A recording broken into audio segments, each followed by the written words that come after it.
Hi, this is Amira. This is Spiritual Notes. I was, I did a couple of clips. I'm just trying to do a little bit more because I haven't been doing as many as I had wanted to. In the last two clips, we were talking about corridors. Um, I just don't want people to get the wrong idea about this whole thing because when it comes to him, like I was saying, he's vast, he's enormous. Um,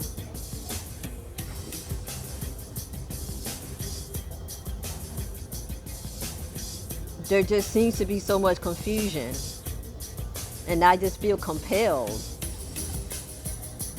because a lot of things are not getting done, a lot of things are not being done either because of confusion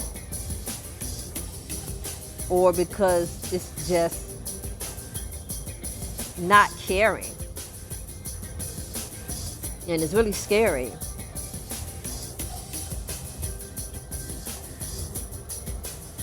For those of you who are spiritual, and for those of you who know certain things, you really need to get on top of that.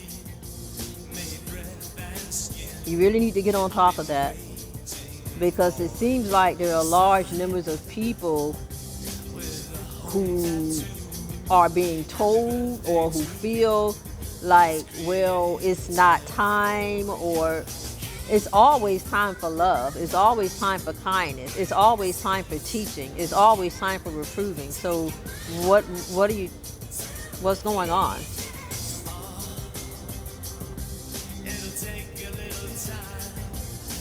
Now, if you are not professing to be of him, then fine. But if you are actually professing to be of him,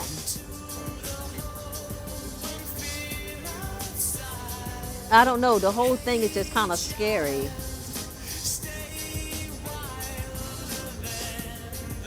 Because people that are spiritual, we have to be doing something. Now, what it is, certain people who are spiritual, he would say, no, I need for you to stay here or sit here for 5 years, 6 years, 7 years, 8 years. I need for you to travail in intercession, and I need for you to just sit and travail in the session, read the Bible, da da da da da. And that person is like, yes, your will, and they do it. But deep inside,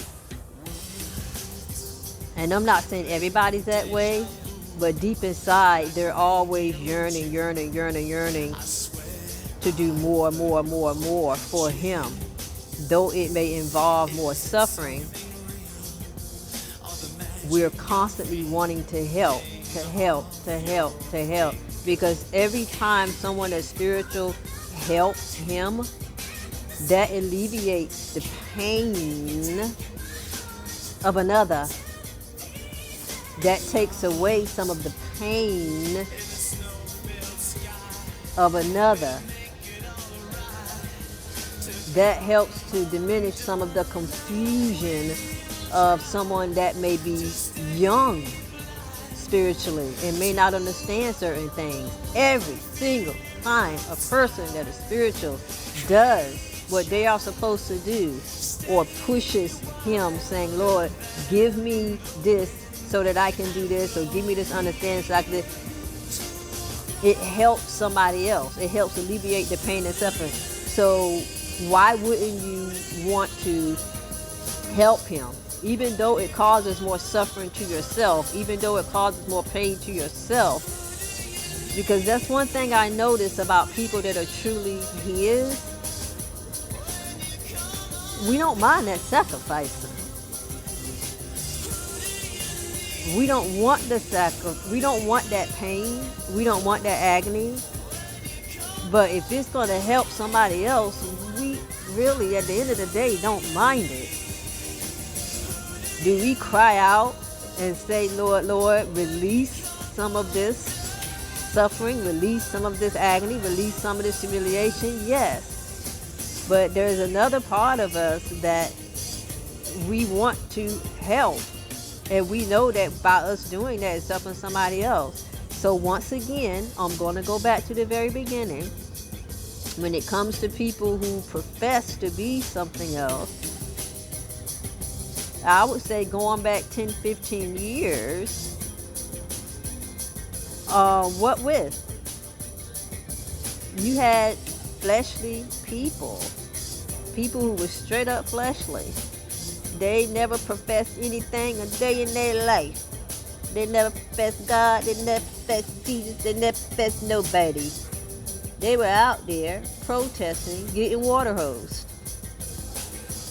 They were out there getting handcuffed, slapped on their wrists. So what with? So those of you who are spiritual, who are this or that, what with? I need to know, I need to understand this. Are not you supposed to be the forefronters? Are not you supposed to be the forefront? How is it that they are in front? How is it that people that are just straight up fleshly, how is it that they are in front of you? You're the one who's supposed to say, you know what, if I live, I live. If I die, I die. I'm going to go out and I'm going to speak because this is ridiculous. The state don't have any money for this. The state don't have any money for that. But yet they doing this and this and that. I'm going to go out. If I get arrested, so be it. If I got, honey, I may not come home tonight. You know, that fire is supposed to be burning so heavy in your belly. What I've seen these last, I would say, 15 years mostly, is that it's been fleshly people doing that.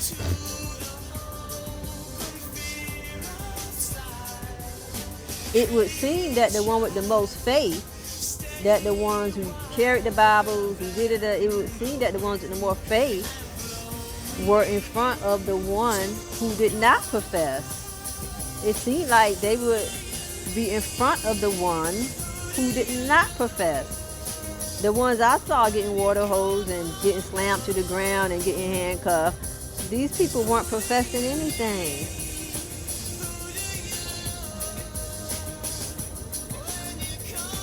Back to what I was saying before.